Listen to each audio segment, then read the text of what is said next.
You're listening live to Rightside Radio with Phil Williams. It's hard to go wrong when you're on the right side. Rightside Radio. Solid, conservative, and just plain right.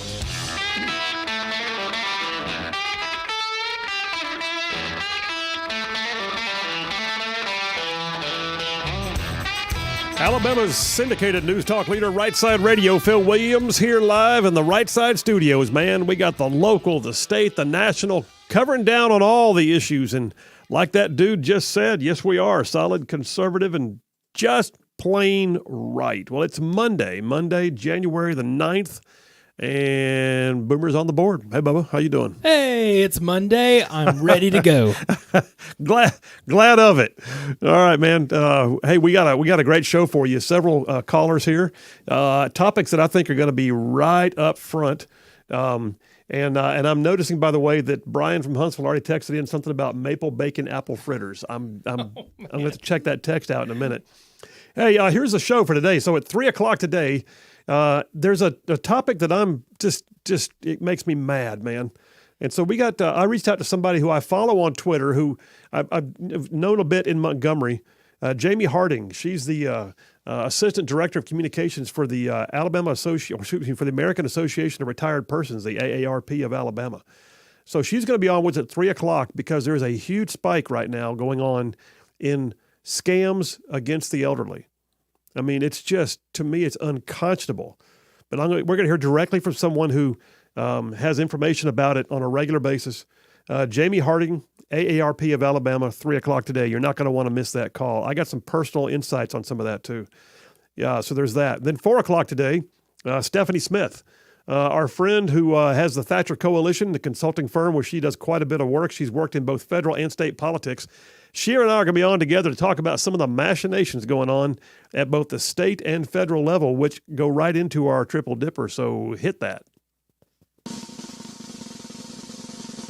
The Triple Dipper. 3 stories you've got to know. That's right, the Triple Dipper, 3 stories, 3 themes, if you will, that you have got to know as we run today's show. So yeah, number 1 on the show, scams and shams. So yeah, Jamie Harding's calling in at 3. We're going to be talking about this trend towards more and more exploitation of the elderly in our society. And don't think, by the way, that it's somewhere else. It's right here in your community. It's right here. I've already experienced 2 or 3 episodes with elderly folks in my personal sphere. And so I'm just going to tell you, it's real. It's a big deal. It was $1.7 billion in scammage last year against the elderly. That's number 1, scams and shams. Number 2, house rules, state and federal. So here's the thing.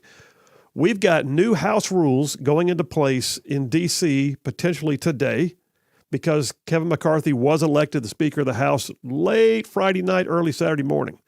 I actually stayed up and watched it.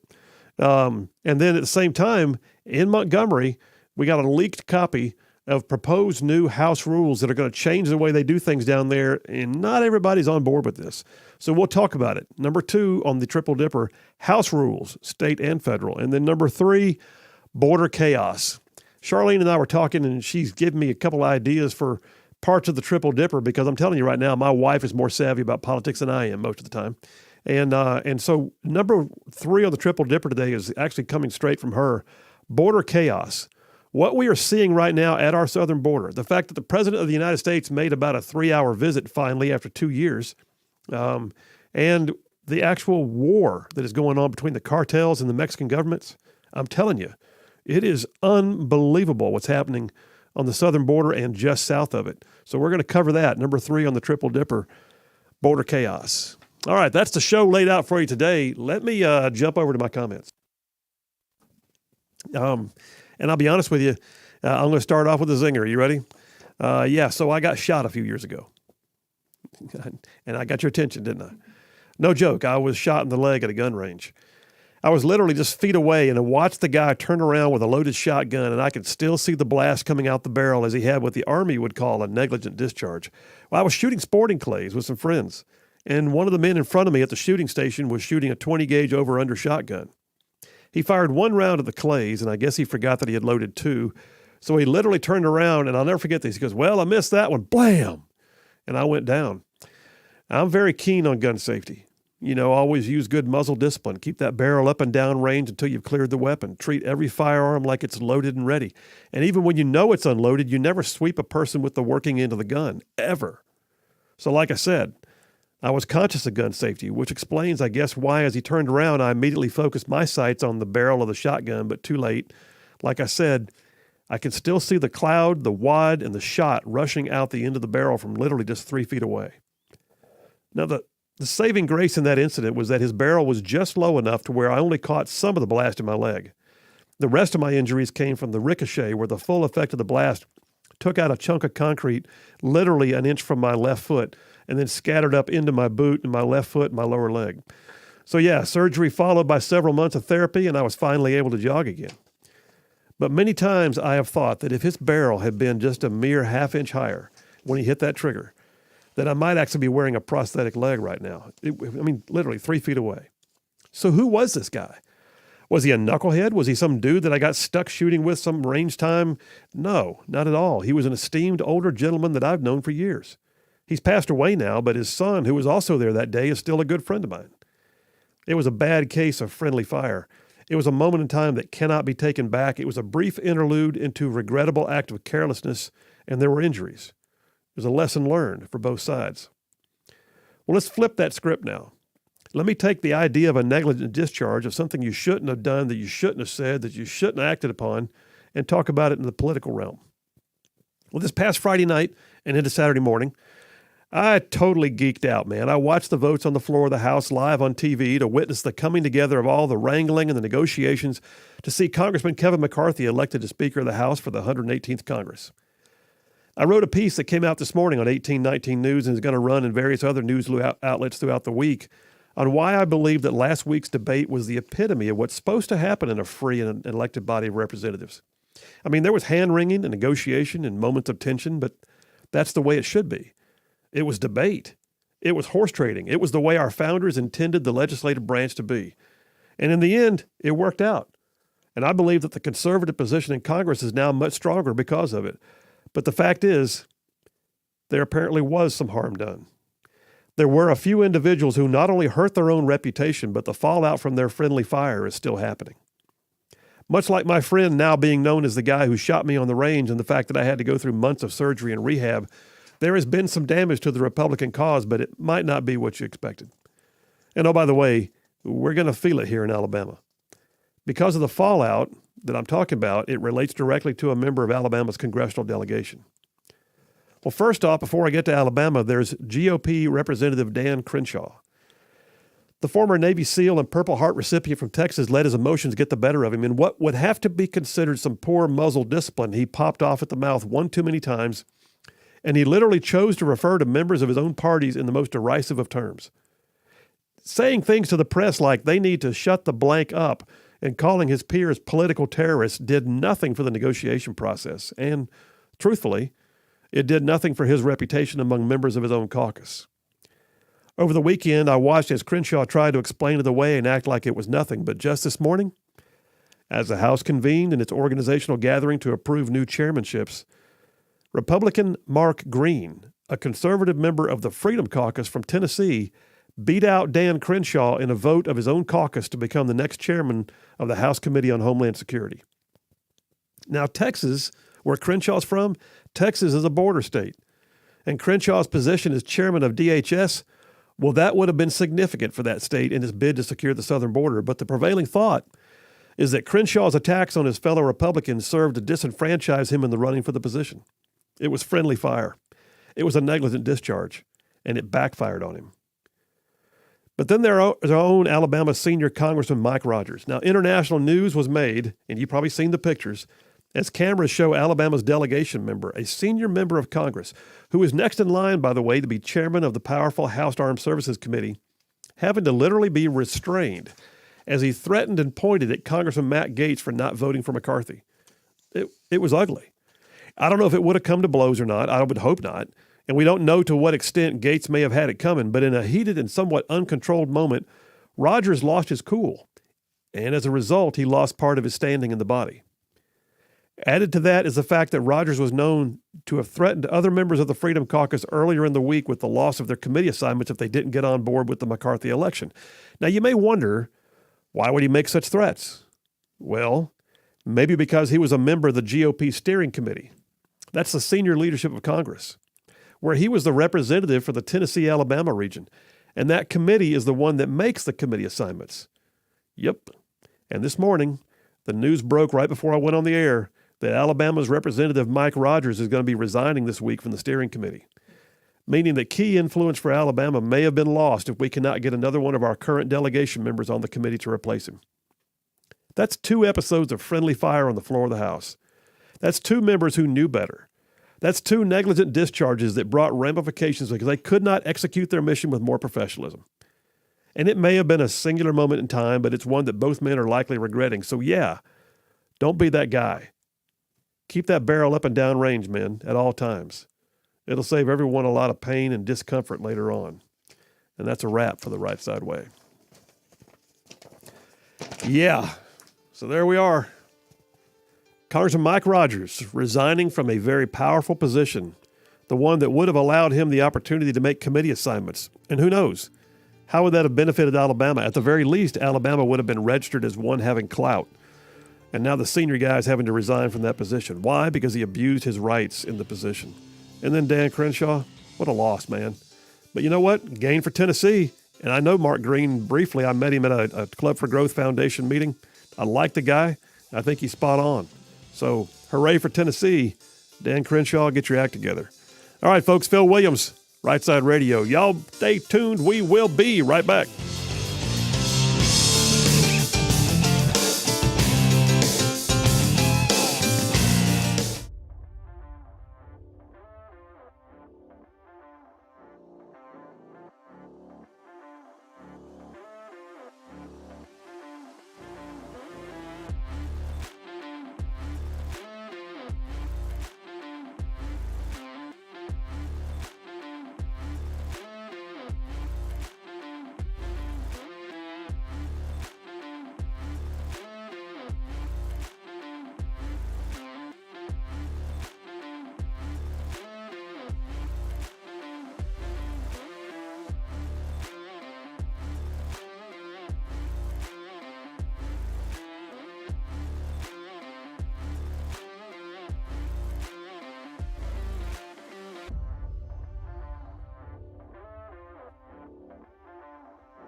And we are back. Phil Williams, Rightside Radio, covering all of North Alabama. Solid, conservative, and just plain right. Saving the world one soundbite at a time. Got a bunch of text messages in already. If you want to text in or call in for that matter, the number is the same for both. 833-687-4448. That's 833-68-RIGHT. That's the number you can. What you got, man? Did you read some of these text messages? I saw a couple.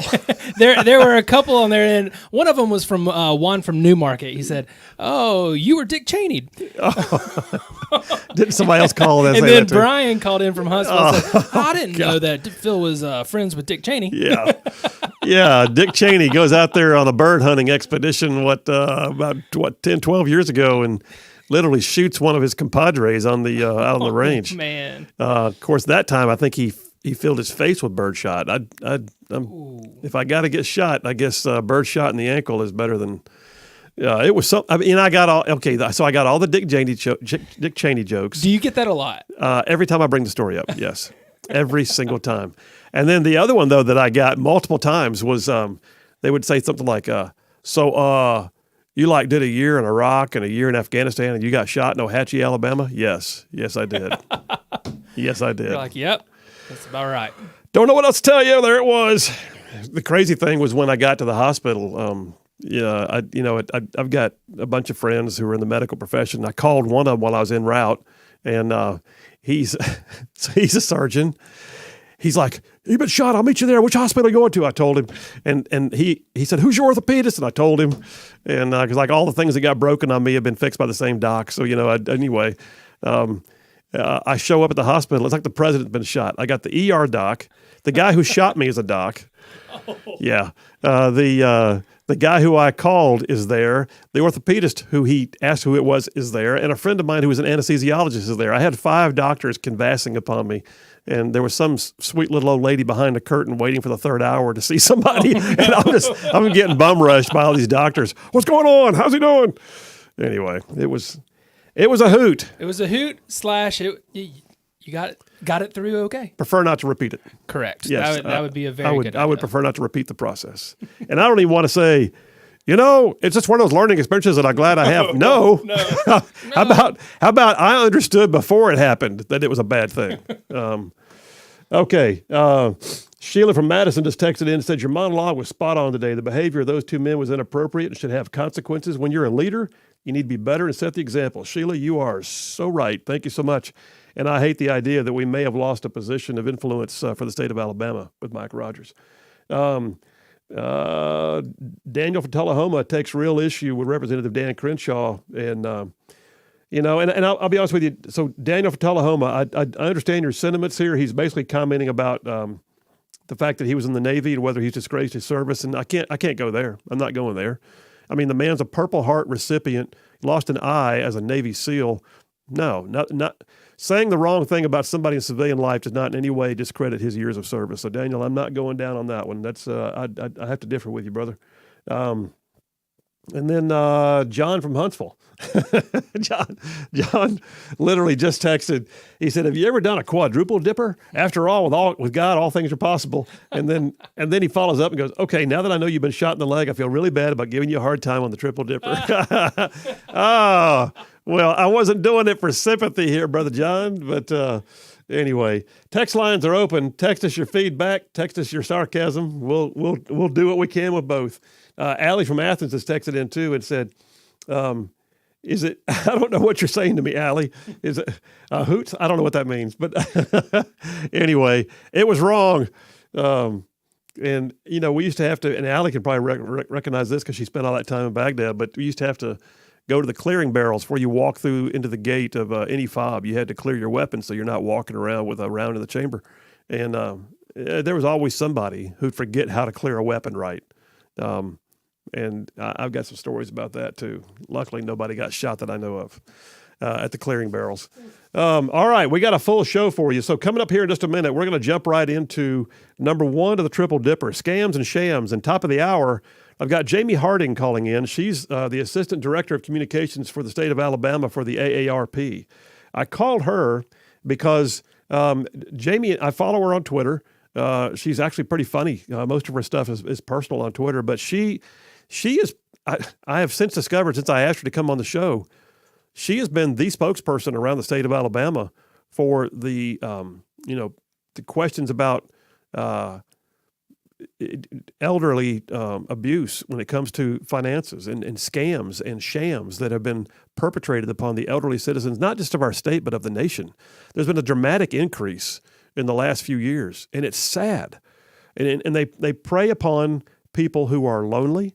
They prey upon people who are vulnerable. They prey upon, and they know it. That's what's so maddening is they know they're not. It's not like they accidentally stumbled. They sit around and think, okay, who's the neediest person we can find who might have some money, and let's go trick them. Let's go play with their emotions. Let's go hose them for the rest of their retired life, and make them feel like they're doing the right thing when really all they're doing is sending money to Nigeria, or for that matter, to some scammer down the street. It's sad. So yeah, we're going to talk about scams and shams because, like I said, there's been a massive increase. Technology is part of the reason. But the other part is I think our society is becoming more prone to it, and we got to stop it. Phil Williams, Rightside Radio. You guys stay tuned. We'll be right back.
As we had never seen Blue Bloods. A few years ago, we caught up with Blue Bloods and realized not only do we love this show, but we had like 8 seasons that we hadn't ever seen. So we got a chance to just kind of watch at our leisure 8 seasons. Well, now we're to the point where, well, we're just gonna have to watch whatever happens on Friday night. But I still believe that's one of the best shows on TV, man. It's about honor. It's about integrity.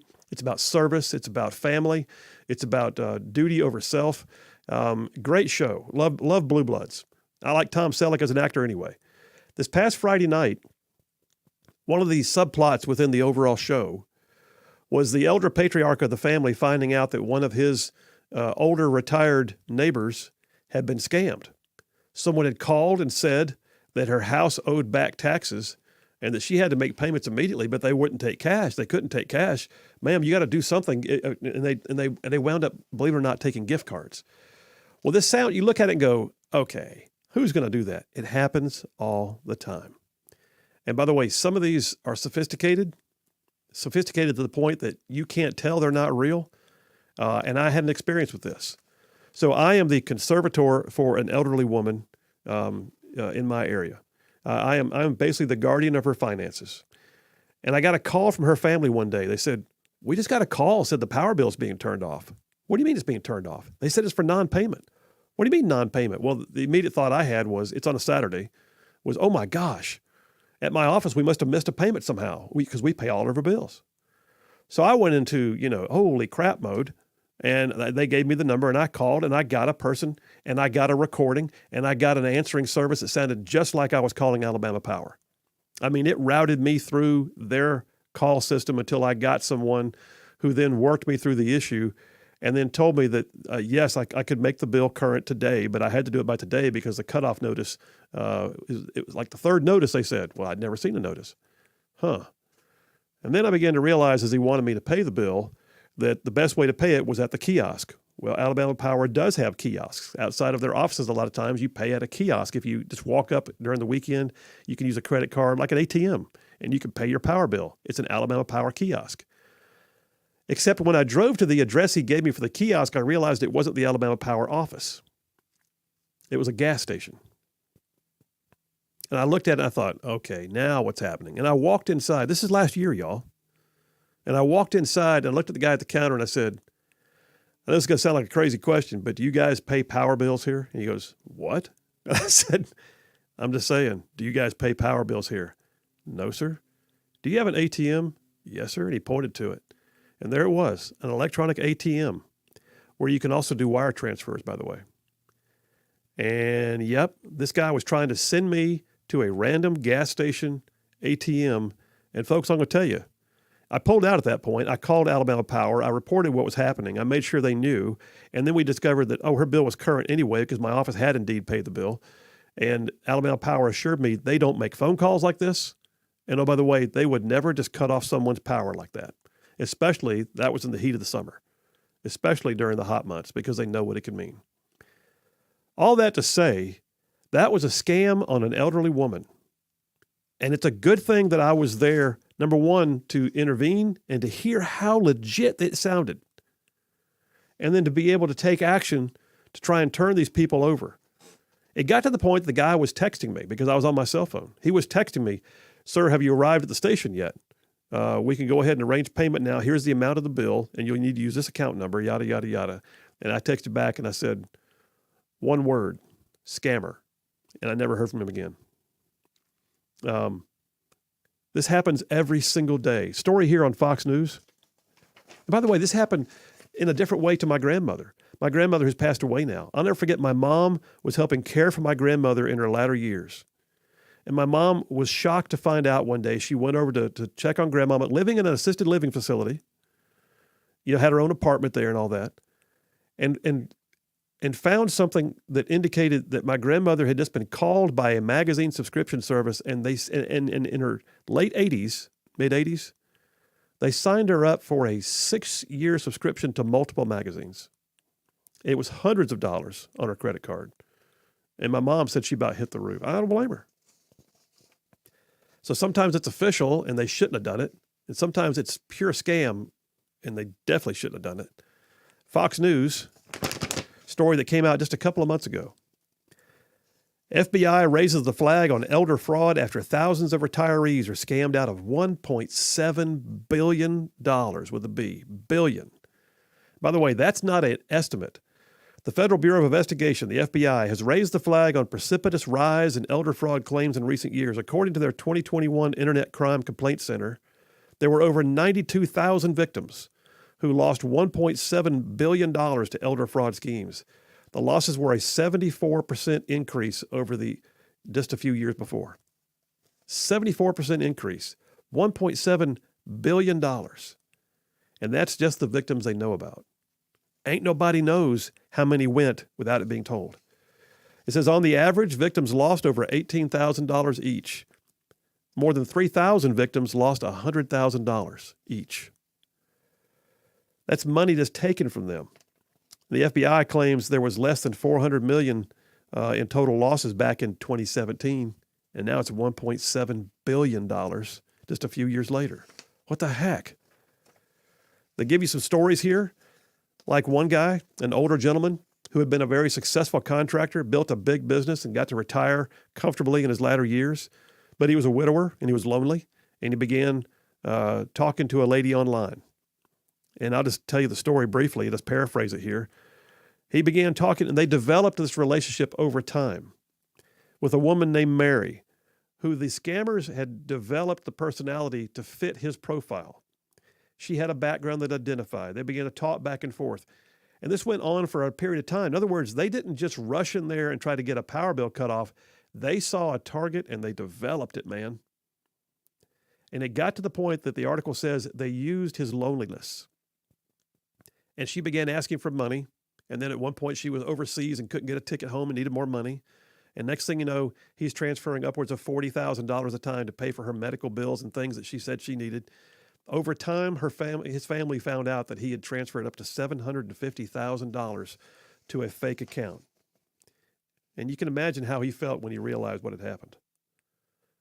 Other stories that I've got here, I mean, it boggles the mind. And it just pisses me off, to be honest with you. One lady got a call, very simply, Publishers Clearinghouse, letting her know that she was the big winner for the year. She had to pay the taxes up front in order to claim her car and her $1 million prize. And the amount would be, and I've forgotten how much, but it was somewhere around $200,000 total she wound up paying in order to collect what she thought was going to be $1 million in a new car. Never saw it. Never saw it. Bless her heart. And you hear some of this and you go, okay, come on, they should know better. I'm telling you, that guy from Alabama Power had me fooled for a bit. I thought the lady was about to have her power turned off.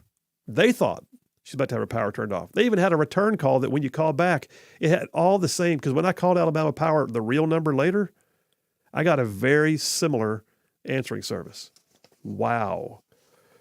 Well, this is all happening around us. I've got stories here from Alabama. In a few minutes, we're going to talk to Jamie Harding from the AARP. Folks, I'm telling you, we have got to not only be vigilant for ourselves, we have got to make sure that the elder members of our family and our neighbors and our friends and folks at church, we got to make sure that we caution them and, for that matter, check in on them and make sure things are okay. Don't just assume for a second that that checkbook that they can't find is just misplaced in a drawer somewhere. Because I could tell you stories about that family that I'm the conservator for and how literally we're still finding checks showing up for fraud sometime afterwards. All right, Boomer, I'm mad now. Take me to a break. Listen, I got more on this. This is a real deal topic, and I've got stories from right here in Alabama. Folks, we've got to watch out for this. Scams and shams, number one of the Triple Dipper. We'll be right back.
And we are back. Phil Williams, Rightside Radio. Solid conservative, just plain right, making it cool to be a conservative.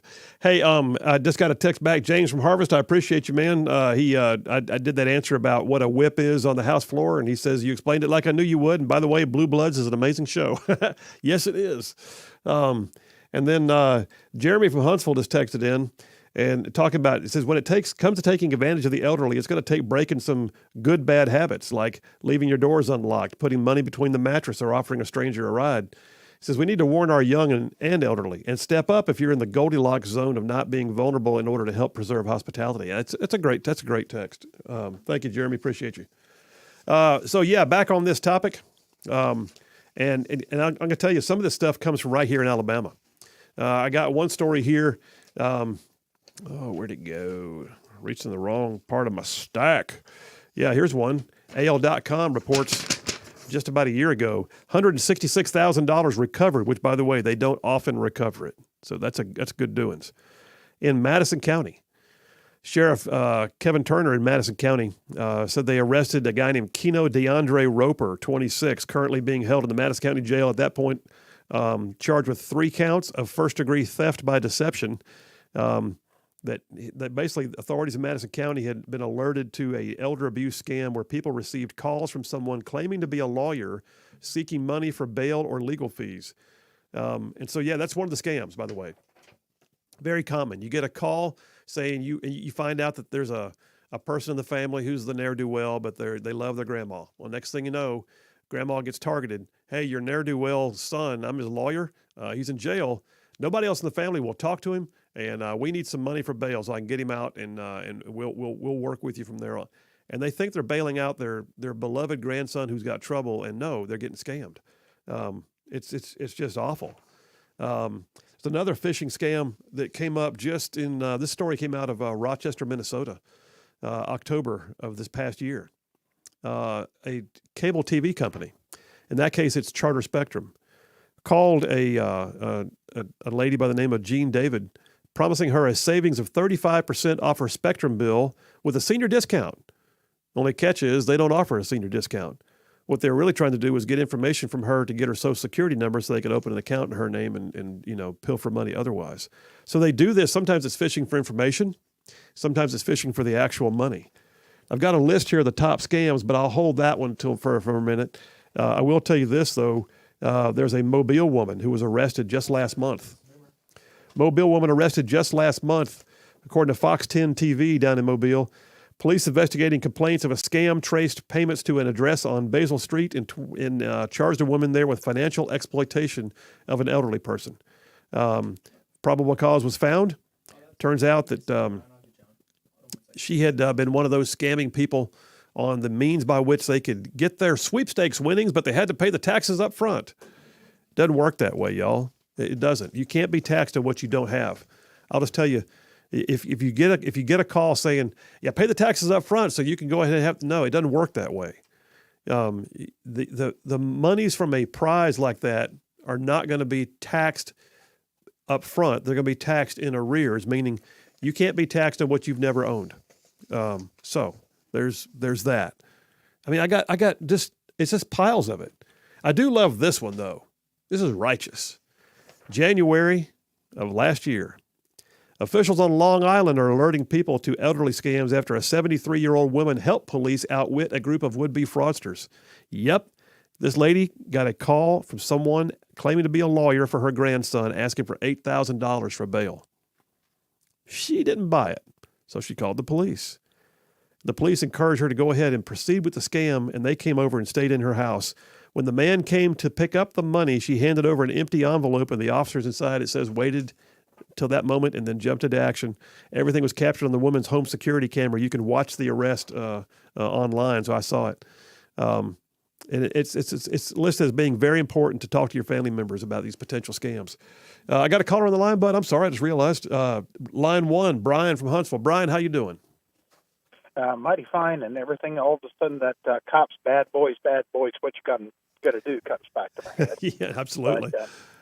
But from that point, it happened to me this morning, and it was not a scam. It was just actually, they didn't call me, they texted me, credit union. So I look through, and what I tell everybody else, and what I do is I tell somebody when they call me, I say that, can you give me a valid callback number and an address to where I can mail you? I usually end up with getting a click. Yep, absolutely. Yeah, I totally agree. My favorite reply used to be for the longest time, we don't take solicitations over the phone. You're welcome to mail something to me, and I'll take a look at it. At which point, I would rarely get the mail. But yeah, you're right, Brian. I mean, tell them right there on the spot. You just don't do that over the phone. Absolutely. Hey, Brent, appreciate you, man. Have a great day. Goodbye. All right, coming back up right now, we're going to go take a break and come back with Jamie Harding from the AARP of Alabama. She's got some information on this and some of the things that we're seeing and what the recommendations of the AARP are. We got to stop this, man. A 74% increase in elderly exploitation. Phil Williams, Rightside Radio. We'll be right back.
You're listening live to Rightside Radio with Phil Williams. It's hard to go wrong when you're on the right side. Rightside Radio. Solid, conservative, and just plain right.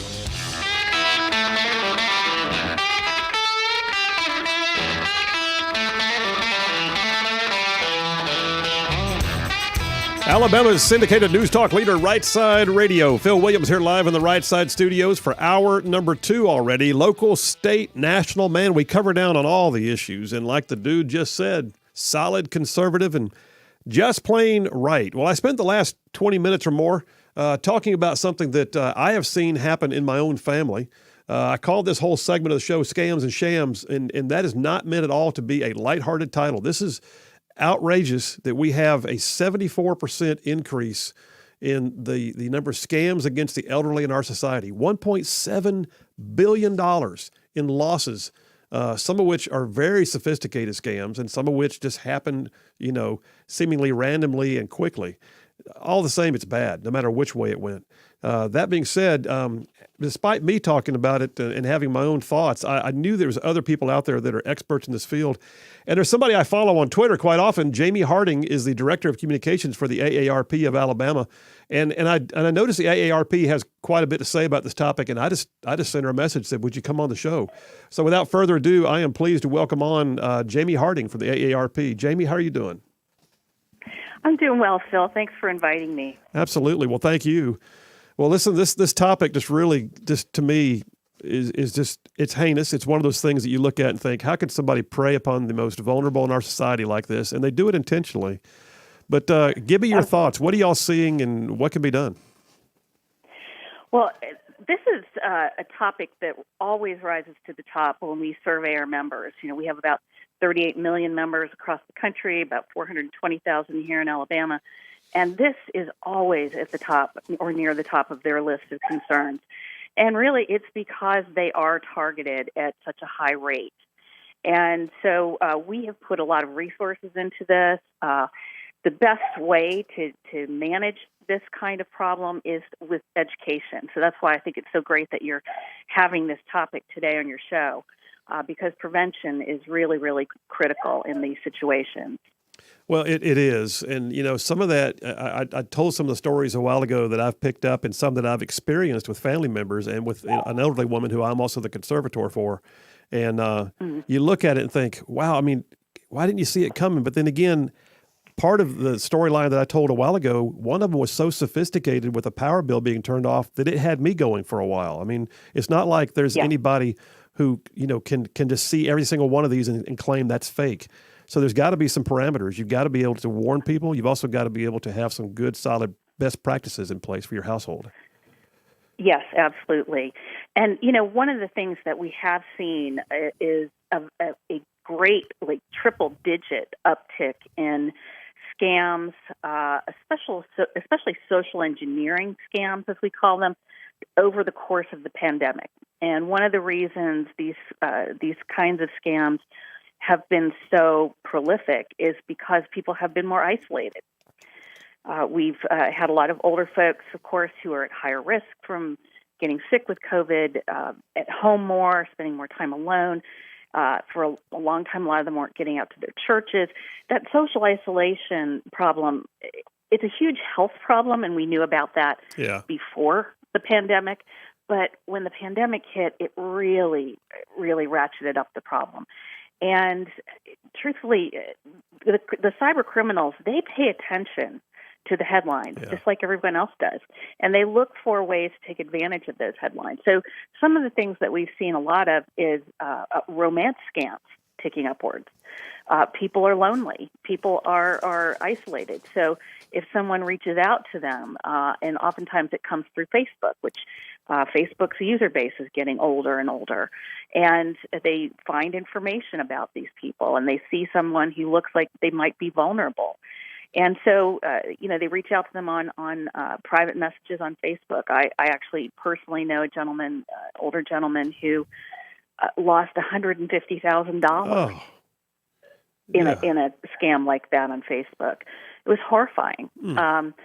And unfortunately, once that money is gone, oftentimes these scams are being perpetrated from outside the United States. Yeah. They may look like, they may sound like they're from inside the country, but they're not. And so once that money is gone, tracking it down and getting it back is nearly impossible. So that's why we talk about prevention being so important, and also being very, very conscious. If you're on social media, if you're on Facebook especially, being very conscious of your privacy, keeping your information private on Facebook, because scammers will run through Facebook continually looking for people who they might be able to target. And the more personal information that you have that is available to the public on Facebook, it puts you more at risk if they can see who your family is and that sort of thing. Well, I would imagine, too, that, and you mentioned the pandemic era with people being more isolated and away from family and friends and their social networks. I would imagine that there were a lot of people in the older generation who discovered the use of social media maybe for the first time because that was their means of connectivity. But that also just basically opened them up to not being as aware of what can happen in the cyber world because they weren't as familiar before they signed on for the first time. And exactly. Some of the things I know that are out there too is basically if someone asks you for money, like for instance, Medicare, one of the Medicare fraud, open enrollment time, you got to sign up now. We need your deposit, or somebody offering a credit card deal, or for that matter. I saw one the other night on a TV show. This is what sparked this for me. Blue Bloods did a scene where someone was told that their property taxes hadn't been paid and they were at risk of losing their home. And and these things come across very sophisticated, but none of those networks will typically call you and ask for money over the phone. That is true. That is very true. We do a lot of fraud education during the open enrollment period in the fall because of that, because there's, the criminals pay attention to the calendar. They know when open enrollment is, and they know how to try to take advantage. So they'll offer any kind of a deal or special, if you give us a fee, we can sign you up for extra benefits. They want to get access to your personal identification information, like your Social Security number or your Medicare card number. And they also want to get your bank account information so that they can steal your money. So there are a lot of different ways that they can approach you. But the one thing I want people to really understand, and we're seeing an uptick also in Social Security scams related to the increased benefit that folks are getting as of January now. Yeah. We had a record increase in the cost of living adjustment for Social Security due to all the high inflation. So scammers are trying to take advantage of that, calling people and saying, if you don't pay a fee, you're not going to get that benefit. They'll make up something and try to pressure people into giving them money and giving them their bank information in order to get benefits that are already owed to them and accrued to them. Nobody has to pay anybody from Social Security anything to get those benefits. So, and the other thing we want people to know is that it's very easy for a scammer to spoof a government agency on your caller ID. It could say Social Security Administration on your caller ID. It could say Medicare on your caller ID, or some other seemingly legitimate entity. But it's very easy to do that, to fake that ID, and then convince you that you should give them what they're looking for. But one of the other things we want people to know is that the Social Security is never going to call you on the phone. Yeah. You're going to initiate contact with them. If they need to reach you, they'll send you a letter through the mail. Same thing with Medicare. They'll send you a letter through the mail. The United States government doesn't communicate by calling people on the phone. Well, let me ask you this. Before we run out of time, we got about 2 or 3 minutes left. Within the state of Alabama, how are our state laws? Is there anything that the legislature needs to be addressing? I know our state attorney general has been actively engaged in this as well, but tell me what you see or don't see within the boundaries of the state of Alabama that might be beneficial. Well, one of the things that we do a lot of work on every legislative session is elder abuse, and that includes elder financial abuse. So we're constantly looking for ways to strengthen those laws, and we had some very significant improvement in those laws over the last several years, where things that used to be misdemeanors are now felonies and that sort of thing. So we want to make sure that the penalties fit the crimes. that are being perpetrated. So, and to give prosecutors and law enforcement more tools to work with so that they can help protect older adults. Sadly, too many times those crimes are perpetrated by family members, unfortunately. Yeah. So we are always looking for ways that we can improve on those laws and working with the legislature to do so. Well, Jamie, this is that's great background, and I appreciate what you've brought to the table today in this discussion. And I'm not going to let this one go. This one just gets under my skin, especially with the experiences that I've had, not only in my own family, but in trying to be the intermediary or conservator for an elderly woman who has experienced this, not just from the fake Alabama Power account, but literally within her own household, and it's sad. But thanks for what you do. Thanks for spending time with us today, and I hope we can call you back again sometime soon. Sure, absolutely. And I do want to let your listeners know we have a website called the AARP Fraud Watch Network, and it's a free service to people of all ages. Don't have to be an AARP member to use it.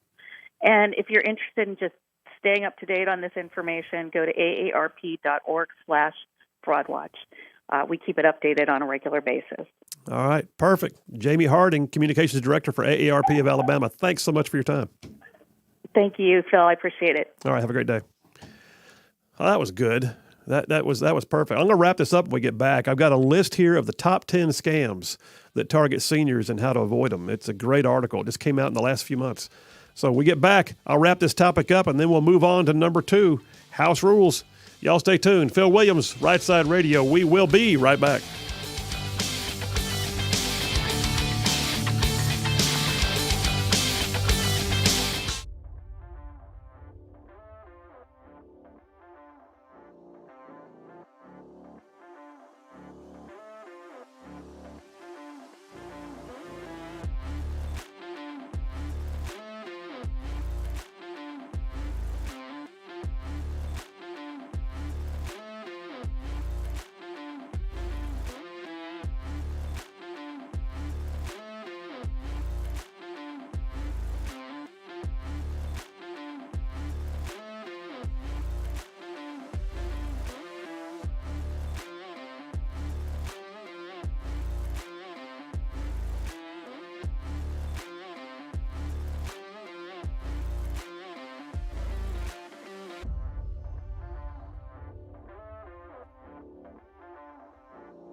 And we are back. Phil Williams, Rightside Radio, covering all of North Alabama, solid, conservative, and just plain right. Saving the world one soundbite at a time. And sometimes what happens in the studio is just funny. Boomer and I are just sitting here just talking, just going at it, just chit-chatting about stuff and what's going on with the kids and everything else. And I looked over and I said, how much time have I got? 5 seconds. Whoa! Oh, get back on the mic. Get back on the mic. We're just having a conversation, just having too much fun. That's right. All right. Hey, listen, I am, by the way, the text lines blew up. So apologies. I had a guest on, so I couldn't answer texts. I mean, I'm looking at some of them right now. Let me just jump over there real quick. How about that? David from Madison. The charge for hate crimes, this is targeted at the most vulnerable, should be put at the top of the list. There you go. Ken from Harvest said elderly exploitation. The Democrats do that every election cycle. Okay. John from Brownsboro, he says, too long text. Let me see real quick here. He says, I got a call from the FBI in Texas, quote unquote, and was told I just had to send them $32,000 to take care of a warrant that had been issued for me. I laughed for a week straight, reported it, never heard back.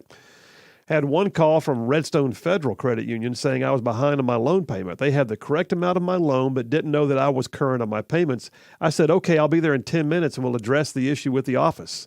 At the bank, we called the number back that called me and got an accurately spoofed Redstone answering system, though the number didn't match any belonging to Redstone Federal and the person's name didn't match any personnel at the bank. It was reported in full to their fraud department. Yeah, that sounds like the Alabama Power thing. I mean, it was that legit.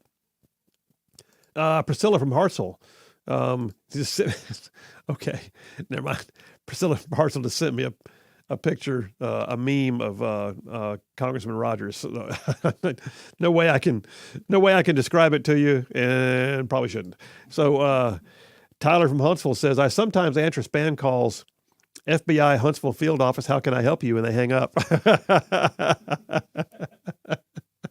That's good. Anyway, and then Raven from Russellville says, I got the Publishers Clearinghouse scam. So I called and told them to deduct the money I needed to come up with from my winnings. I'll be darned if those rude individuals didn't hang up on me. Said I sure would have liked that Mercedes-Benz, LOL. Anyway, good listeners. Thank you much for the input. Hey, let me tell you, I've got an article here from, this came from Bankrate magazine. The top 10 scams that target seniors and how to, you'd be amazed at some of these. And by the way, folks, I'm telling you, if they would put some time and effort into doing a legit job with the same level of credibility that they do the illegitimate jobs, these scammers would still be millionaires. One of them is a healthcare scam. That's the number one, is a healthcare scam. That literally they get called by a healthcare provider or Medicaid or Medicare, telling them that they're in danger of losing their benefits if they don't provide additional payments to cover co-pays that they didn't pay or something like that. That comes over the phone more often. And they're trying to get Social Security numbers a lot of times when they do that. Another one is the great-grandchild scam. That's when someone has a somewhat estranged family. They don't see their kids or grandkids, and they get a call one day, and it starts off with, hey, Grandma, do you know who this is? And she'll answer something like, is this little Jimmy? At which point they immediately grab the name and they'll go, this is Jimmy. Listen, Grandma, I hate that I haven't seen you much, but I've had some trouble. And the next thing you know, they're trying to get money from Grandma.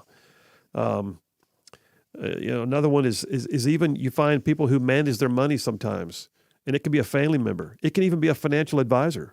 I've seen people close to me deal with a major controversy in the past with a financial advisor who was actually skimming the monies because they had access to everything. To me, one of the worst is obituary scams.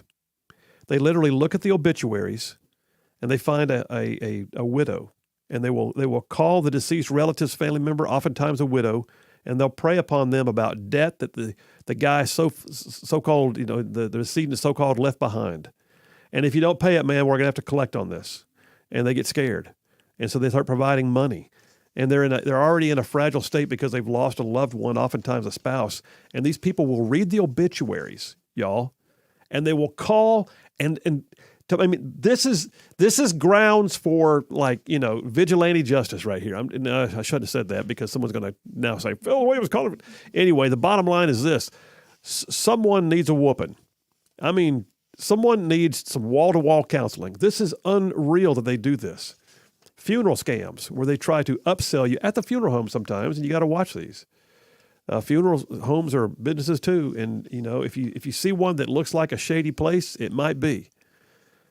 Medicare card scams. You've lost your Medicare ID number. We have to give you a new one, but there's a cost for replacing the card. Tech support. If you get a call, someone saying that they are with Apple, Microsoft, or another major brand, and they need to provide you with a software update to avoid hacks, don't do it. It doesn't work that way. And then, of course, Social Security scams. I mean, this one, it says, the article says you might be familiar with the scam. It's very prevalent in recent years. You get a call from a Washington, D.C. number, alleges your Social Security number was used in a crime. The fraudster needs you to send money in order to fix it, maybe even give you a new number. And if not, the police may be coming to your house. So they pay to get the new number or the reconciliation of whatever the alleged problem was, and next thing you know, they've lost money. Folks, it just boggles the mind, but it happens every single day. So the end result is this. Tell your family members, be careful with their personal information. Tell them that Medicare, Social Security, banks, and legitimate Medicaid, they don't call you. And they never ask you to pay for something you've already got a benefit for. And oh, by the way, they never ask you for your personal information over the phone. All right, we're changing gears. We'll get back from this one. That was Scams and Shams. We're going to House Rules, state and federal. Y'all stay tuned. We'll be right back.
And we are back. Phil Williams, Rightside Radio, covering down on some ground across the great state of the great state of Alabama, the northern part of our state. I'm talking about we are way down south of Birmingham, up north of Huntsville, Tuscaloosa, back to Gadsden, parts of Georgia, Tennessee, and Mississippi thrown in just for good measure.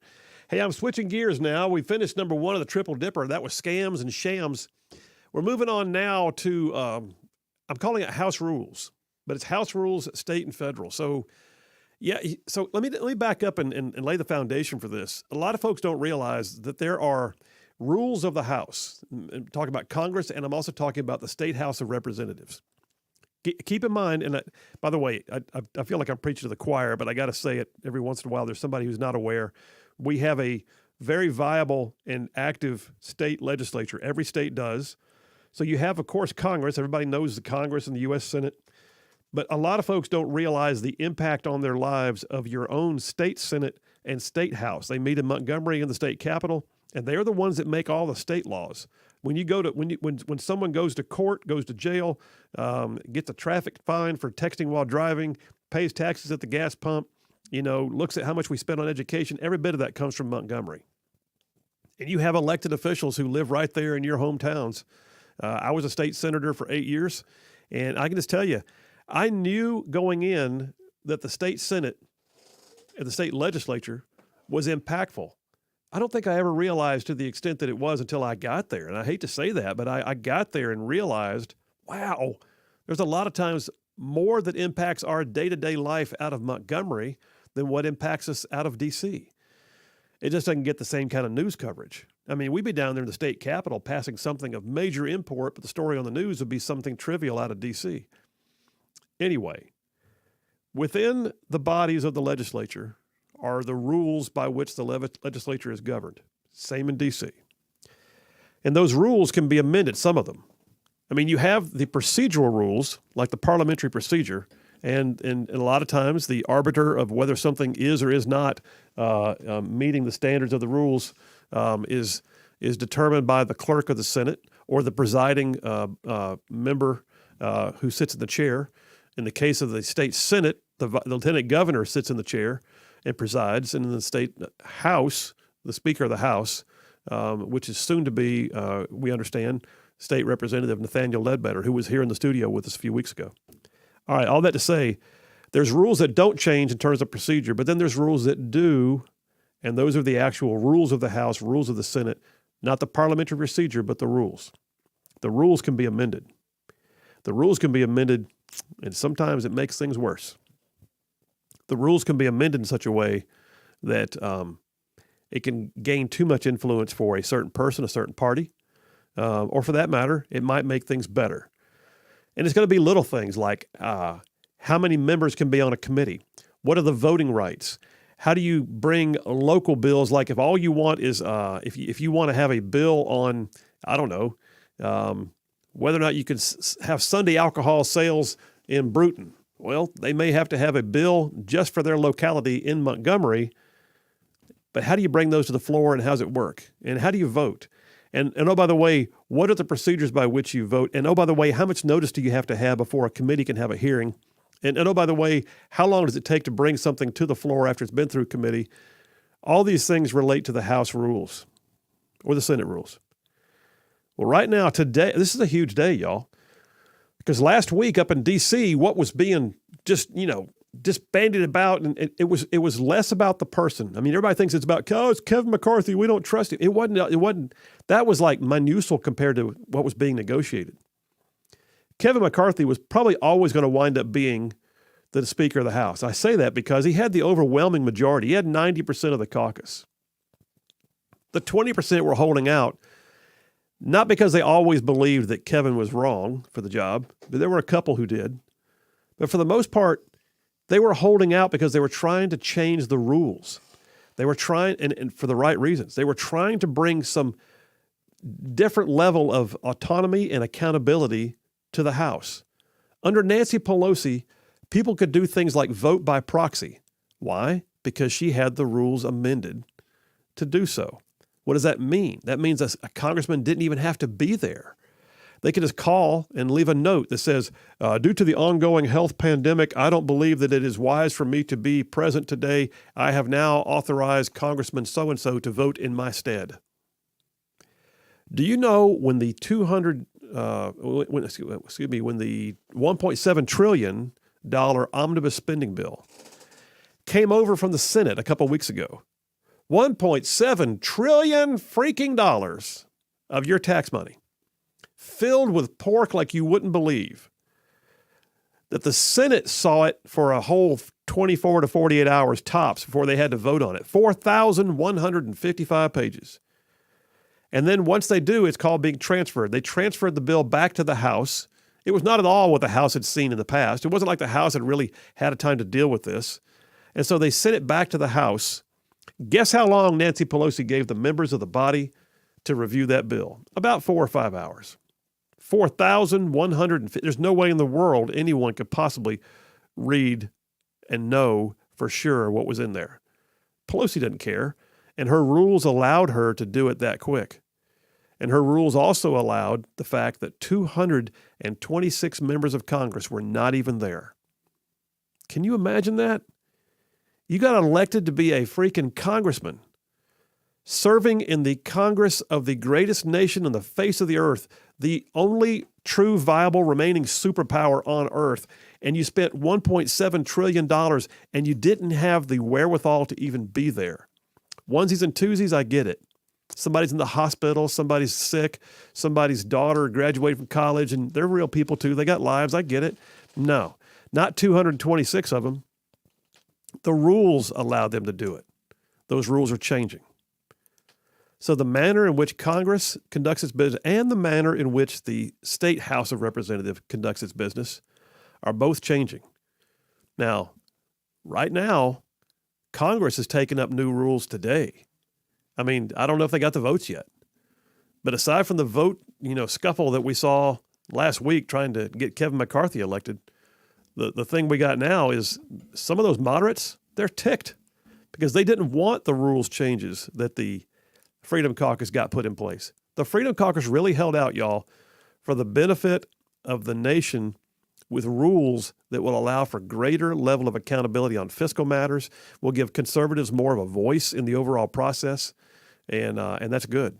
Now, on a slightly different tack, we have a situation brewing right now in Montgomery, and I'm looking at it kind of sideways. I mean, some of these lawmakers are personal friends of mine. Nathaniel Ledbetter sat right here in the studio, and I consider him to be a friend. But I'm concerned about the level of change they're looking at, because even though I get irritated with Democrats having the right to filibuster and to hold up the process, that's still their right, the same as what the 20 had last week in D.C. You got to make sure that you recognize that your role in the majority may not always be there. And if you begin implementing rules that disenfranchise a conservative voice or the Democrat Party, that those of you in charge may wind up regretting it later. And I don't want to go down that road. And I surely don't want to go down that road because a bunch of moderates and special interests decided the best thing they could do was make it harder for conservatives to have a voice. Not after what we just saw in D.C. I mean, can you imagine if we are a bright red state and we can't govern as such? All right, listen. We're going to cover down on this. Story came out on 1819. I got a leaked copy this past weekend of the proposed House rules. Somebody sent it to me. What day did I get it? Friday, I think. So Friday, I got it. I also understand that 1819 News got a copy. I think Jeff Poor's already had it probably on his talk show this morning down in Mobile. It's a story came out on 1819news.com about it today. Stephanie Smith, I know she got a copy of it. And she actually contacted me. I said, come on the show. Let's do a whole segment called House Rules. So Stephanie's going to be here top of the hour. We're going to talk about, all these rule changes. Do we like them? Don't we like them? What could they mean? Are they done innocently? But what are the second and third order effects? House rules. Boomer, let's do this, man. Let's take a break about a minute and a half ahead of schedule so we can come back and have more time to start unpacking this. You guys, we're going to take the break right now. Number 2 of the Triple Dipper. House rules, state and federal. By the way, these rules will determine in some ways whether conservatives have a voice. We'll talk more about it. Phil Williams, Right Side Radio. Y'all stay tuned.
And we are back. Phil Williams, Rightside Radio. Solid conservative, just plain right.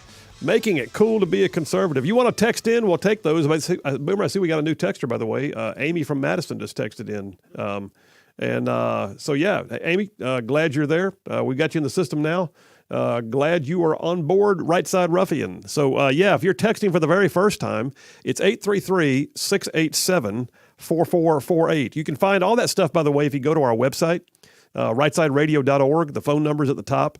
That's the same number you call in if you want to. And you can also watch the live stream. Boomer and I sitting here in the studio doing our thing. And so, Rightside Radio's studio has got a live stream on our website, on Facebook, on Instagram, on YouTube. Where else, Boomer? Anywhere else? Have I got it all?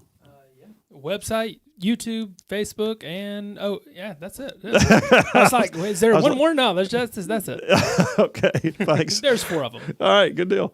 I mean, I tell you what, the tech has really ramped up since Boomer's been in the chair, so we're glad of it. If you do text in for the very first time, text the word Rightside. You'll get an automatic message back that says, something like, thanks for listening, you Rightside Ruffian, or something like that, and tell us your first name, where you're from, and we'll put you in the system. Had a ton of texts today. Let me tell you, we're on the second part of the Triple Dipper, House rules, state and federal. Let me give you an example, personal experience, something I was thinking about proposing. I did the research on it, and I was in the state Senate. Senator Del Marsh was the pro tem of the state Senate. There's this very tedious process we have to go through every year. It's called sunset bills.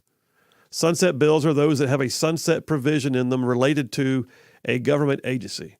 Like in 8 years in the legislature, I only saw one agency that was actually sunsetted, meaning we didn't need it anymore. But you'll see things like, I don't know, the Alabama Pipe Fitters Board or the Alabama Builders Commission or something like that. And all these have their own quasi-state-controlled agency, or at the very least, they're chartered, and they have some measure of authority. And a lot of them have sunsets on them. So that means every year you're required by the Constitution to review them, make sure they still have a grounds for existence, and then we have to bring them back to the floor of the House and the Senate and approve them. Okay, all that to say, there's a bunch of them. I'm talking about a whole bunch. And I'm talking about if the Democrats are mad, if they had something going on that they were trying to control, they would get up there and literally here's how long it could take. Madam President, I move that we consider, and they would bring it up. The next bill on the calendar will be this. Yes, ma'am, I move that we consider that and move for final passage, third reading being consistent, using the previous rule without objection. I object. And the next thing you know, what could have been about a 45-second process to pass one and go on to the next one on the list, because they are literally perfunctory. There is nothing to them. They are, if I had to say rubber stampish, they're rubber stampish. I watched more than once when the Democrats were mad about something else, unrelated, and so they would take turns filibustering, and every single one of those is considered a bill that could have up to 2 hours of filibuster. What that means is a list of 15 sunset committees could literally be done in half an hour. You could take 15 of those and within 2 minutes have each one out of the way. From the time you brought it to the floor, it was voted on, and it moved to the next one, because these are not considered to be overly substantive. They are part of the process of maintaining functions of government that have already been deemed by the committee as necessary. Bam. What happens though? 15 of them go to 2 hours each. Picture it. You just went from 30 minutes to 30 hours. And you would have literally, when you consider that a legislative day is on the average about 6 to 8 hours in the chamber, you just literally could kill multiple days of legislative process. All that to say, why am I talking about this? Because that was the rule. So I researched the rule. I went to the Legislative Fiscal Office and the Legislative Services Agency, and I asked them to research this for me, and they came back and they determined, yes, you know what? We actually could consolidate all of those sunset bills into one omnibus sunset passage and just simply say, we now will consider all of those that were considered to be non-controversial. They were not opposed in committee. and pass it as one bill. Why would we not? Here's why we would not. That was my idea, but the voice of wisdom at that point was Senator Del Marsh, who I greatly respect. He was here in our studio not long ago. And Del said, Phil, here's the problem. One day we might not be in charge and we'll be wishing we had that option. And he said, I was in the majority, I was in the minority for so many years. There were times when we stopped some bad legislation the Democrats were proposing because we had the option of opposing sunset bills, and they gave us time. He said, if I strip it away from them now, they'll use it against us later if they ever have the ability to be in charge. And I looked at him and I said, well, that makes too much sense. All that to say, rules matter. And when you know the rules of the House or the legislative body you're in, you can get some stuff done, man. But when you see people trying to, quote unquote, streamline the process, like I was trying to do, actually, you may find that could backfire. You may find also that there may be a time when a piece of legislation, in this case, think about it. It wasn't so long ago, Republicans passed a freaking gas tax. Republicans passed a medical marijuana bill. Republicans came close to passing a gambling casino bill. It may be that conservative members of the body have to have those options even to stand up and say, whoa, whoa, whoa, whoa, I want to slow this sucker down. I've done it myself. So that being said, we got to watch these rule changes very carefully to make sure that what we're not seeing what we're seeing is not something designed to literally disenfranchise a voice, any voice, even a Democrat voice, but certainly we don't want to disenfranchise the opportunity for conservatives to stop bad policy. So that's why we're spending time today on House rules. We're going to come back here in a minute, talk with Stephanie Smith. Stephanie always has great input. She's been around state and federal government for a number of years, and we'll get her take on this. But folks, listen, this is a big deal, and it means something. The rules matter. They do. And how you govern the House of Representatives at both D.C. and Montgomery, it can matter. Hey, before I go any further, I got to tell you guys, as we're about to head to the break, I'm switching gears here. Riley and Jackson, the law firm Riley and Jackson, they're friends of mine. I know these folks personally. I talked to them just the other day. I've worked on issues. I've worked on cases with them. They are working on this Camp Lejeune water contamination case. It's confirmed the water was contaminated. It was known, apparently, and there are like 19 different major illnesses attributed to it. And if you were ever at Camp Lejeune between 1953 and 1987, you may have become eligible for a claim, or for that matter, one of your family members may have been exposed to it, and they're eligible for a claim. The other piece they wanted me to make sure y'all knew, because they've gotten quite a few, apparently, Rightside calls, and they've got several new Rightside clients, was they wanted me to let you know that firefighters, if you were a firefighter, or for that matter, in the military using firefighting foam, you may have been exposed to a carcinogenic version of firefighting foam. They're working that case too. They will not charge you for a consultation call. They will not charge you unless they get money for you. How about that? You can call them at this number, 205-879-5000. That's Riley and Jackson Law Firm. They work statewide. Number is 205-879-5000. And please tell them you heard about it on Rightside Radio. And no representation made. The quality legal service before is great. The quality legal service before the lawyers. There it is. Taking a break. Coming right back. Stephanie Smith.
You're listening live to Rightside Radio with Phil Williams. It's hard to go wrong when you're on the right side. Rightside Radio. Solid, conservative, and just plain right.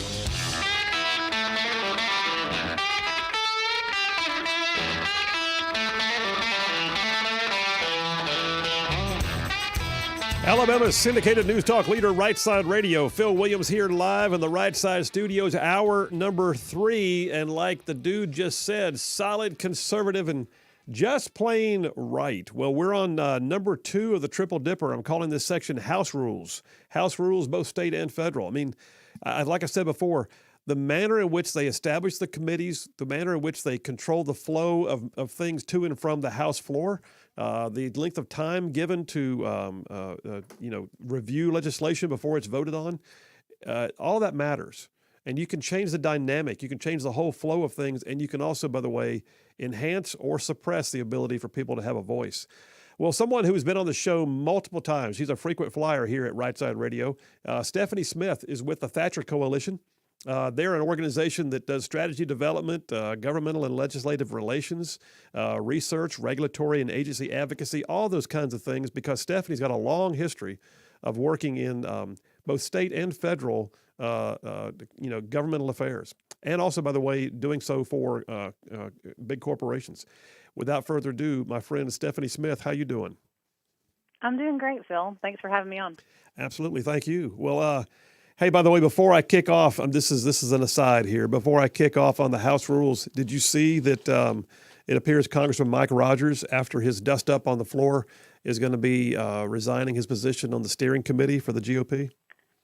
I did see that. I saw that he apologized, and I was a little surprised, honestly, that he was stepping down from that spot after the apology and the acceptance of the apology on the Sunday shows. Yeah, I think that was just kind of a momentary loss of cognition for a few moments from Congressman Rogers. But yeah, sometimes those things have consequences. I did see that Dan Crenshaw also lost his spot as chair of Homeland Security, and that's a big deal, I'm sure, for him. Well, but when you call people insurrectionists and terrorists, it's kind of hard to lead Homeland Security after that. Yeah, and it's one thing to let a word slip and then change your wording, but he was condescending, and it was very disappointing to watch on a continual basis. And he doubled down on it. Oh too. yeah. It wasn't like that was an angry moment. My apologies. I let the moment get to me. He doubled and tripled down. So that was unfortunate to see. Well, House rules. You want to start federal or state? Which one do you want to go for first? Your choice. You tell me. I feel like the federal stuff has been so interesting over the last week, and it's been one of the compelling things to me is to see some, what I would term establishment Republicans really getting angry at the fact that the 20 had the gall to push back at all. How and that dare they really just needed to sit down, shut up, and get in line. And I haven't seen very many of those really backtrack and say, oh, wow, I was wrong. We got some good things. Or, maybe I wouldn't have gone about it that same way, but they sure did get, a pretty meaty list of positives. Yeah, they did. I haven't seen many of those reactions. So well, it's going to be interesting to see how these rules are handled today. I've seen 2 reactions that are notable. One is Nancy Mace, who was, big time in the vote McCarthy, don't question this camp. And and she's now saying she's just not sure she's on board. Too many back deals. I want to know what all the deals were. Everybody knows what the deals were. I mean, if there was a handshake that somebody would get a committee assignment, okay. But the reality is the potential speaker had the authority to, hopefully push somebody for a position on a committee. But nonetheless, all the rules are in place and everybody knows what they are for them to vote on. Right. Well, and the thing is, too, it seems like some of what the 200 versus the 20, that they wanted everybody to get in line, and then now that everybody has gotten in line, now they're the ones balking. Yeah. So I don't know how they're reconciling that in their minds, but it seems a little upside down to me. Well, let's talk about what they are. The rules package that's up in D.C., I mean, it has a variety of things in it, but most of them are designed to make sure that, in my opinion, that conservatism has more opportunity for a voice. Right. And I'm looking at things like right here. I've got a list that came off of eenews.net, and we've got things like literally.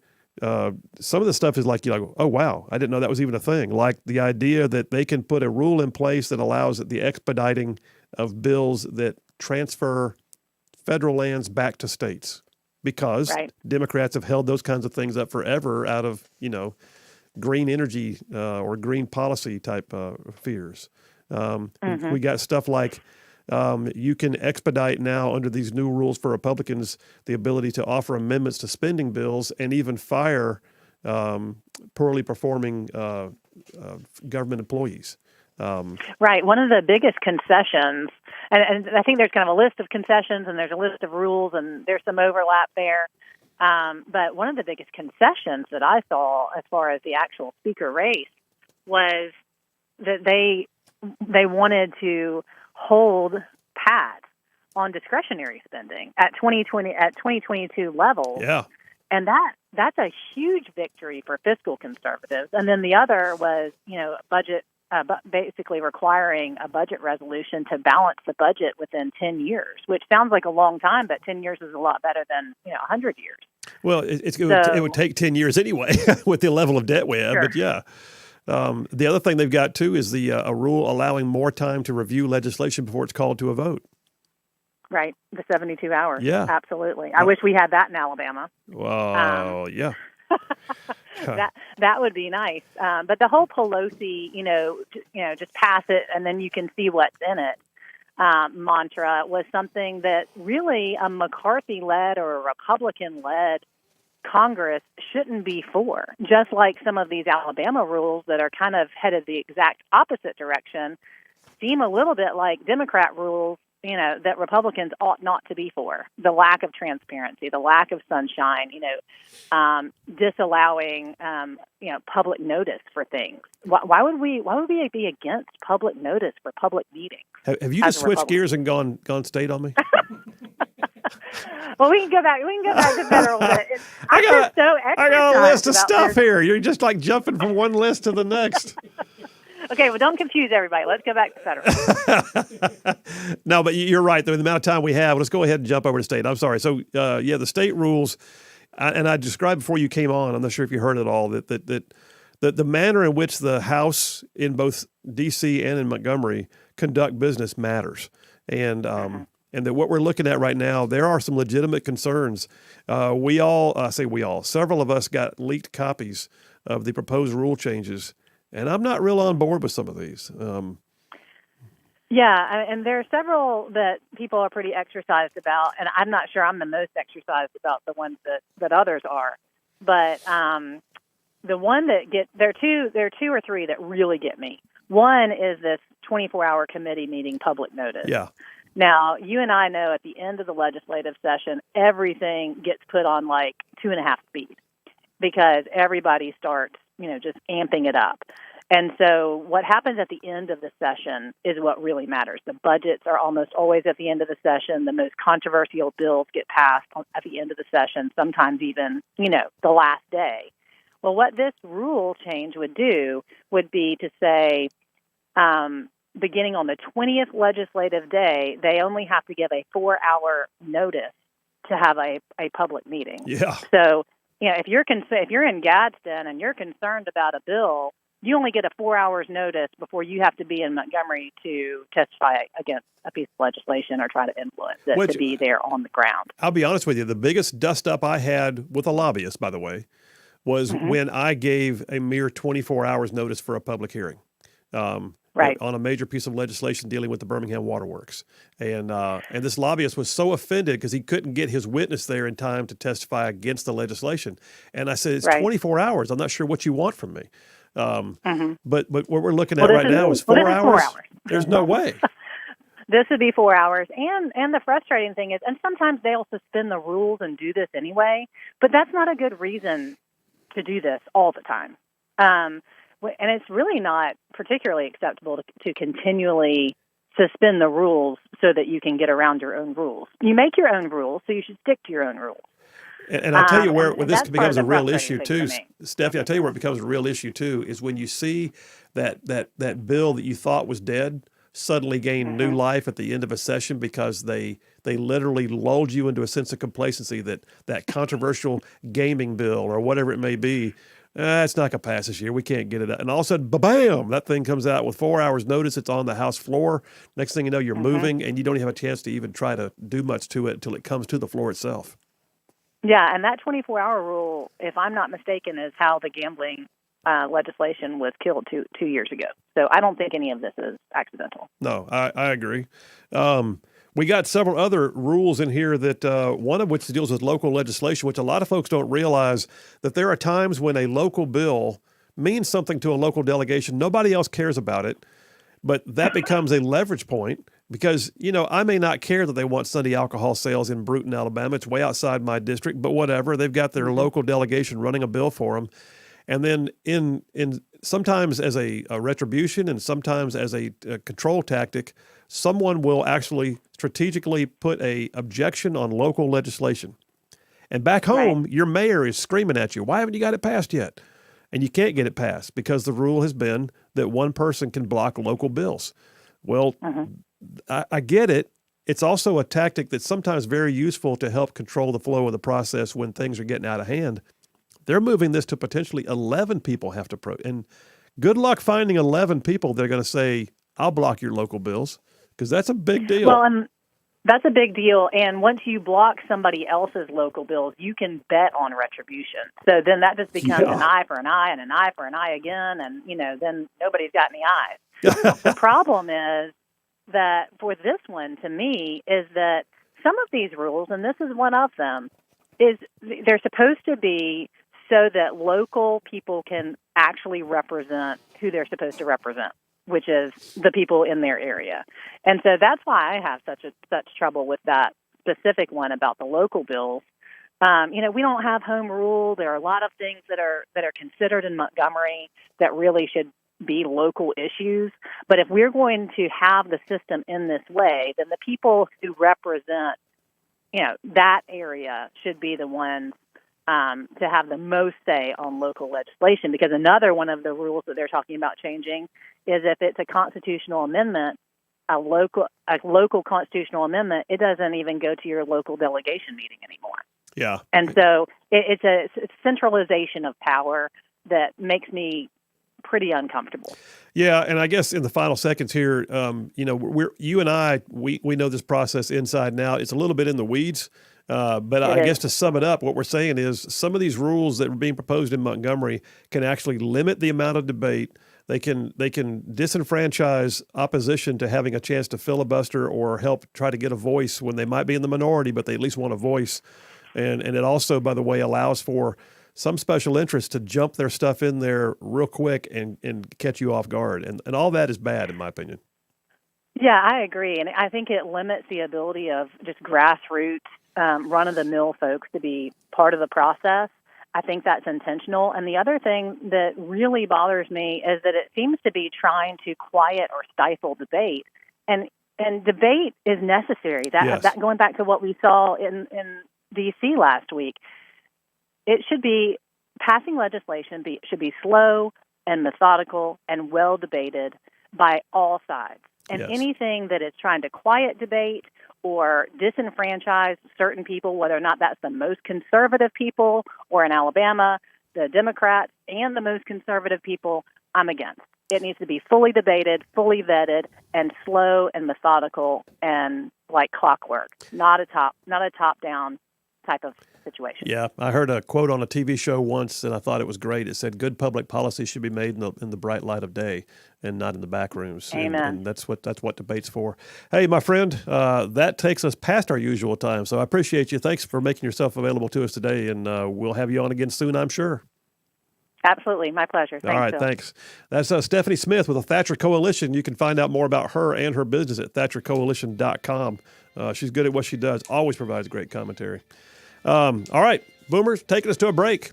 We're going to move on, going to number 3 on the Triple Dipper. How you like me now? Border chaos. That's where we're headed next. Y'all stay tuned. We'll be right back.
And we are back. Phil Williams, Rightside Radio, covering all of North Alabama, solid, conservative, and just plain right, making it cool to be a conservative. So, hey, listen, we ran long on that segment knowingly because it was good stuff. Stephanie Smith provides great commentary every single time I've had her on the show. It's always been spot on.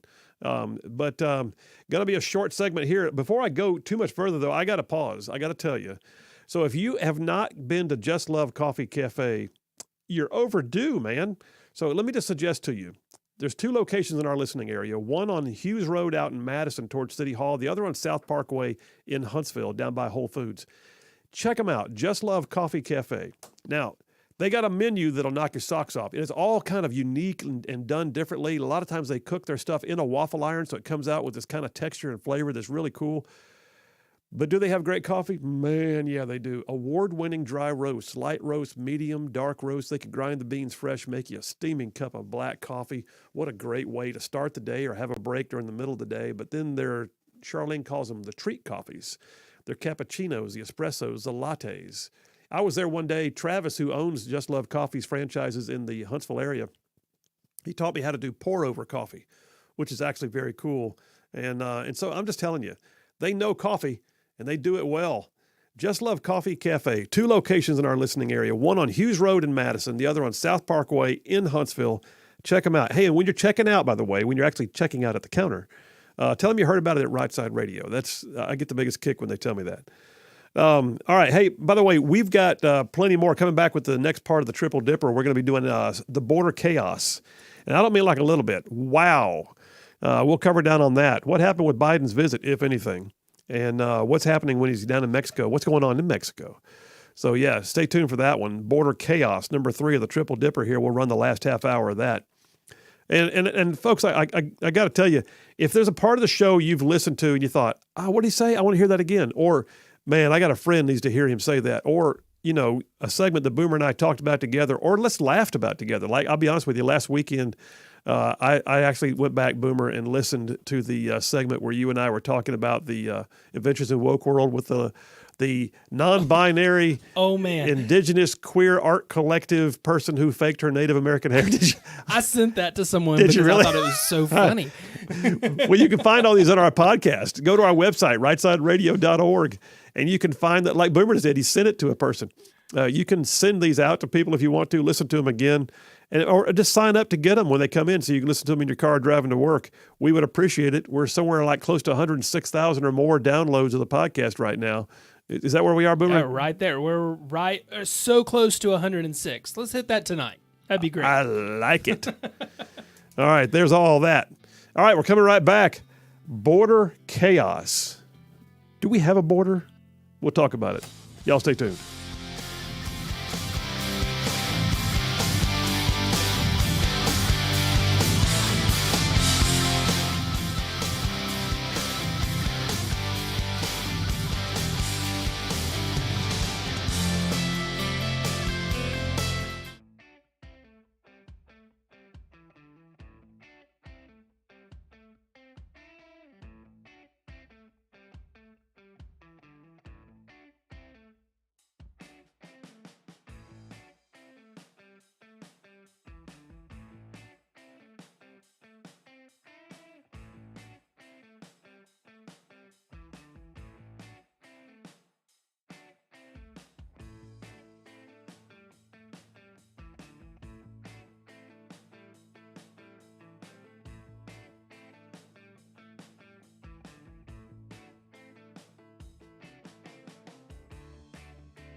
And we are back. Phil Williams, Rightside Radio, covering all of North Alabama, solid, conservative, and just plain right. So here in the last part of the show, we're going to jump to number 3 of the Triple Dipper, the border chaos. And I got to be honest with you, it's not just the border itself, it's what's south of the border that's chaos. I'm not sure if y'all have been seeing the reports.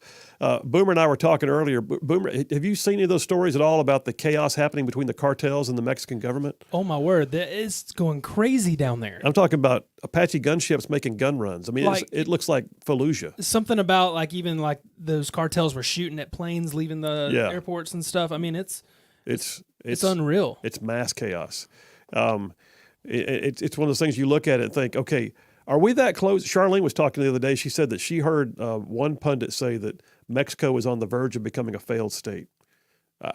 Oh, wow. I mean, when you think of failed states, you think of places like Somalia, like the Battle of Mogadishu, Black Hawk Down. I mean, so I would hope not. Right. I mean, Mexico has infrastructure. Mexico has governance. Mexico is our neighbor, by the way.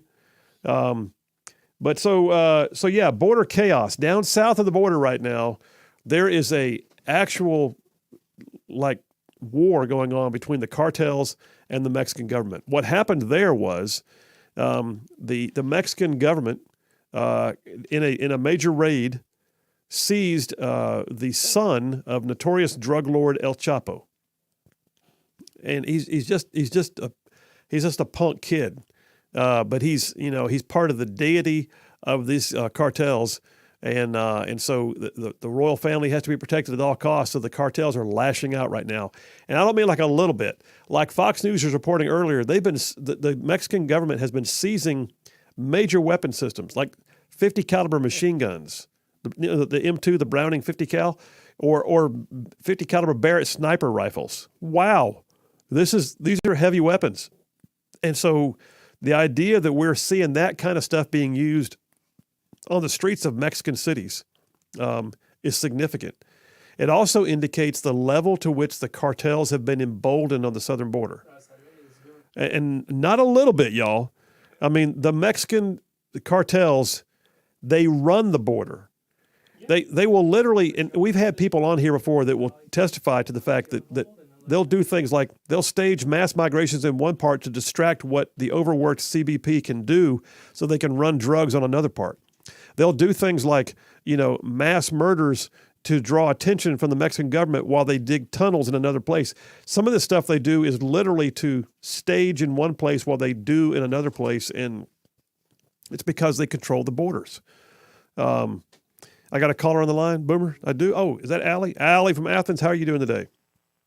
Hey, I am doing well. Just wanted to say a couple things about the border.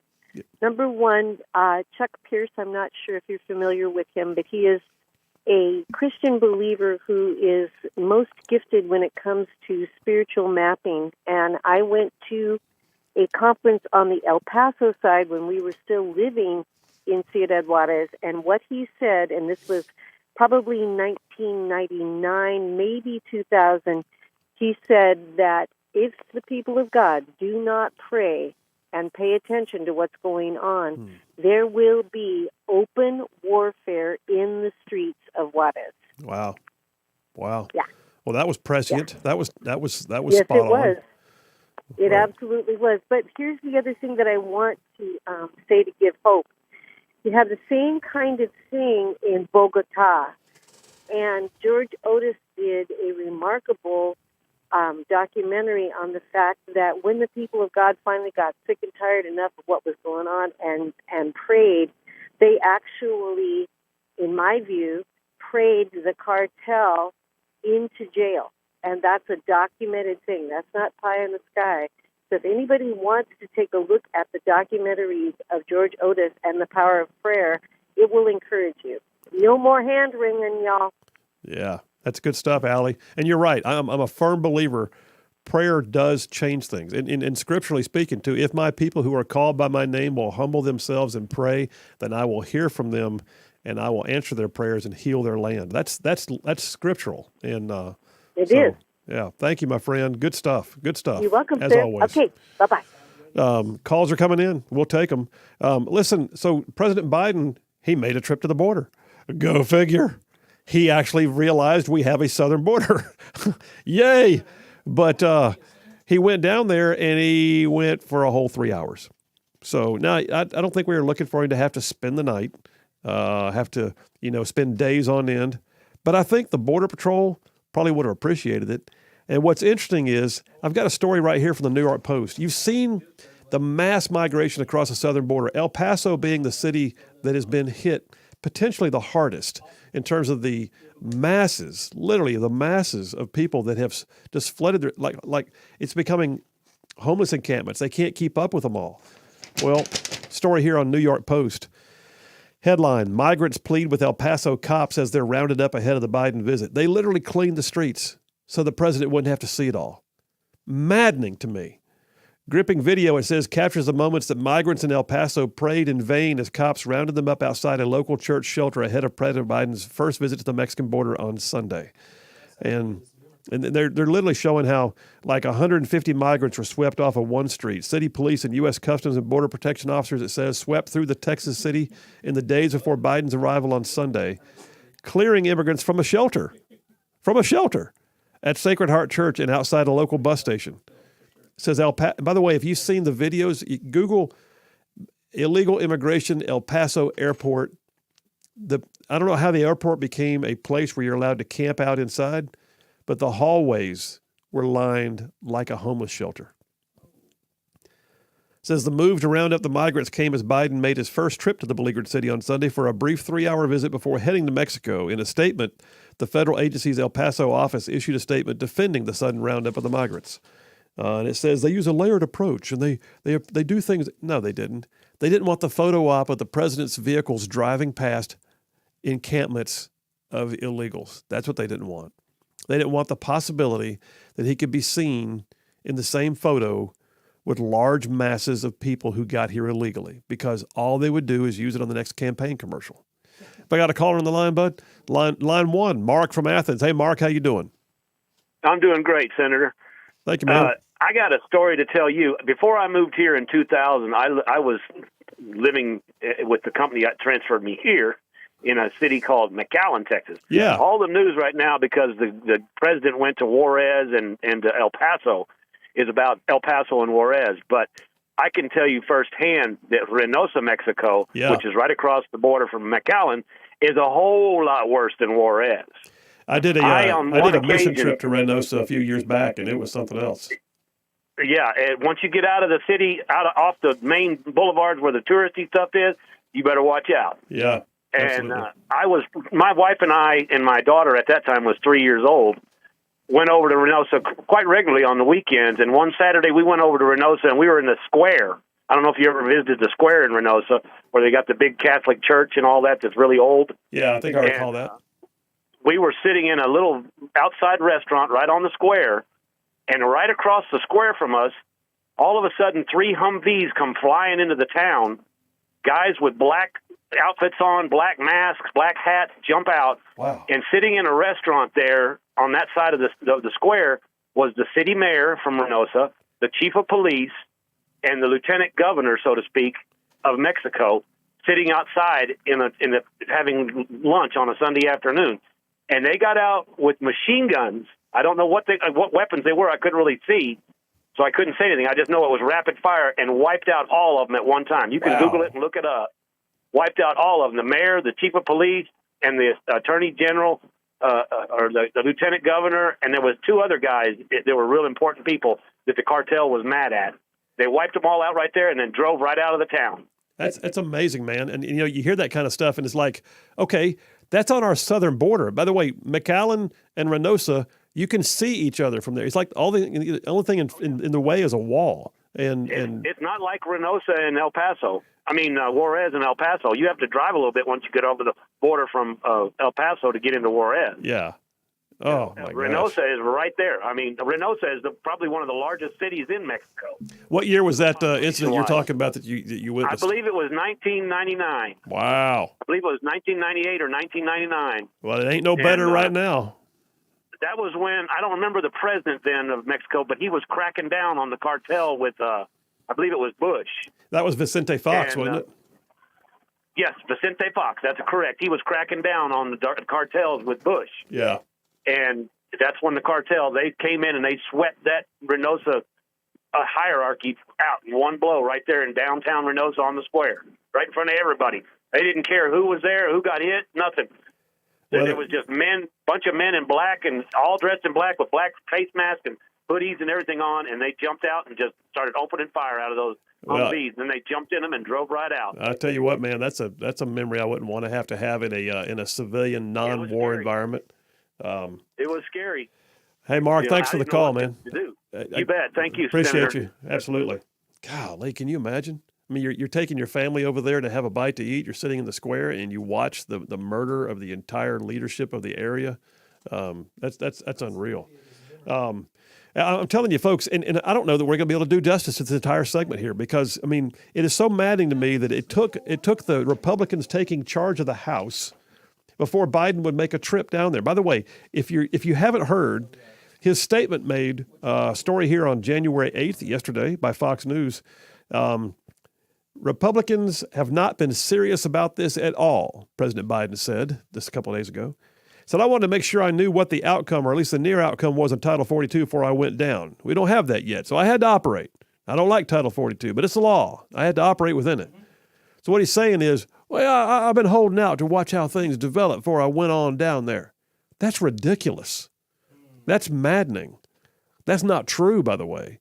It only came after the Republicans not only took control of the House, but Kevin McCarthy was named as the Speaker, and one of the designated changes is going to be an oversight committee that will literally examine whether or not federal agencies are being weaponized or abused.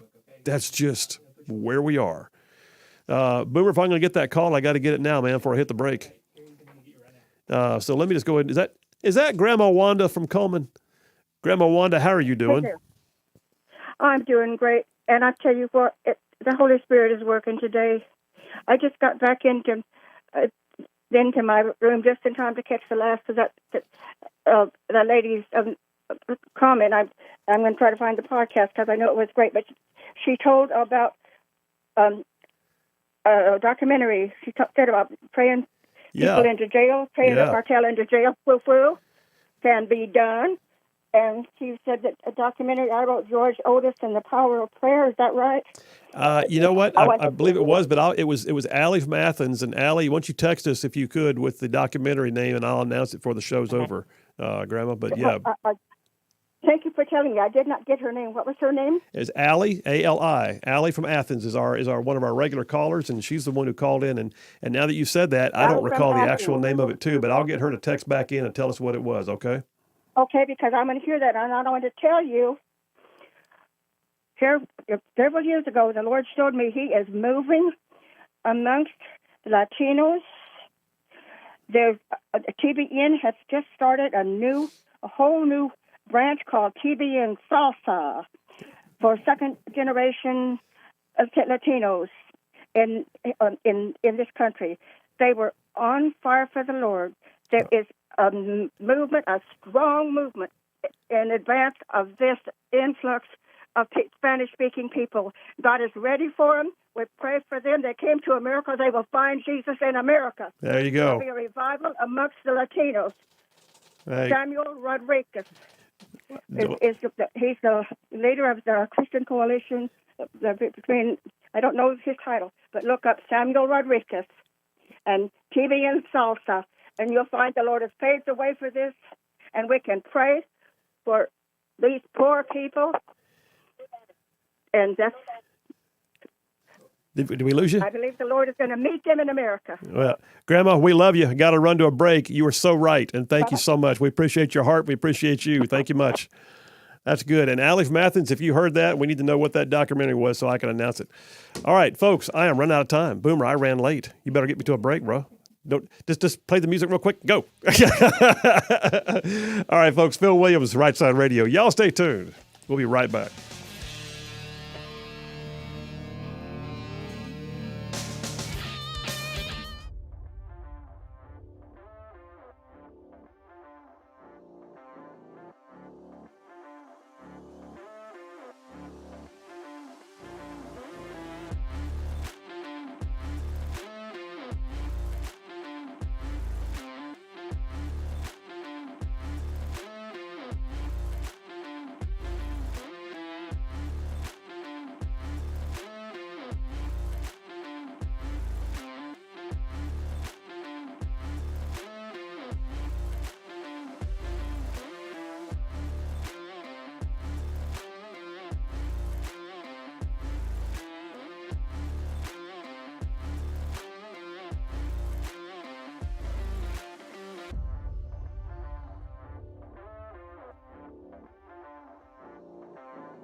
And we are back. Phil Williams, Rightside Radio. Solid, conservative, and just plain right. Hey, we are back right now. Real quickly before I go any further, I got to tell you about ZLA Solutions. Been with us since the very beginning. And ZLA Solutions, man, you talk about a group that's doing an amazing amount of work to put people back to work. That's them.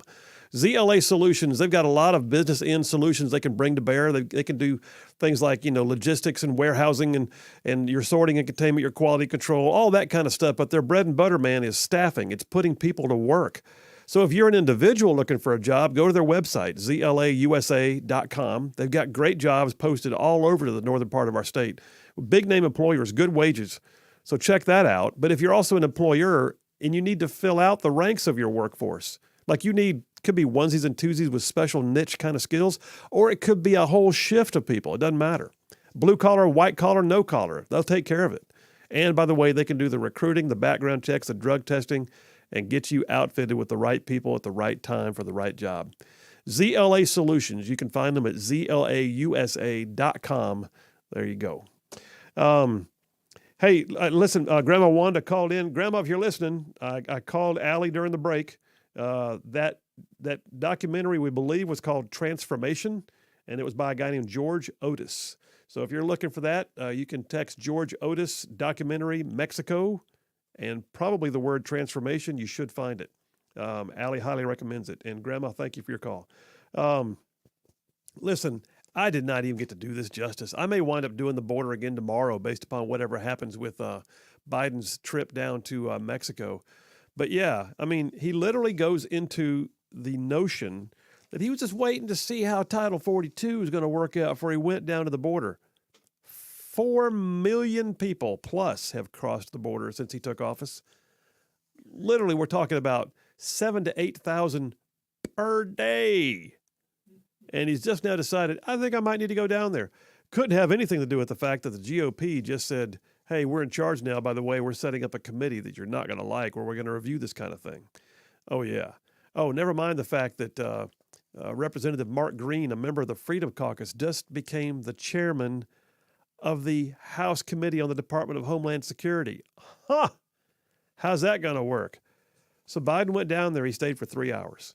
They cleaned up the streets of El Paso so he wouldn't have to see it. They don't want him to be offended. What they really didn't want was any photo ops. They didn't want anybody literally saying, hey, here's a picture of the president's caravan driving past an encampment of homeless illegal immigrants flooding the streets of El Paso, because that's what would have happened. And you've got the Texas Attorney General, who is on the record as of yesterday saying that his new policies are not going to make it because he's acting outside the scope of what the executive can do by itself, which means it's going to get challenged in court and it's going to fall apart again.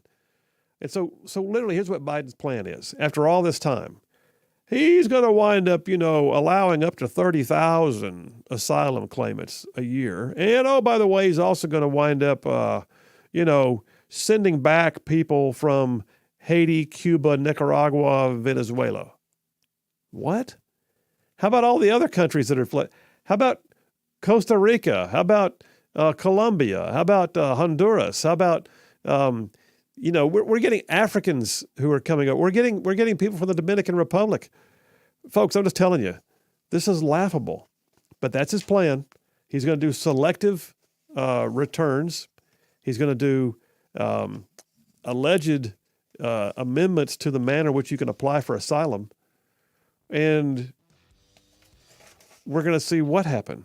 And meanwhile, he's still going to sue to have Arizona take down its state-built border wall. It ain't flying. Meanwhile, the cartels are at war with the Mexican government, and it's chaos below the border. All right, folks. What a great day. Phil Williams, Rightside Radio. Boomer and I back here tomorrow at 2. We'll see you then. Have a great night.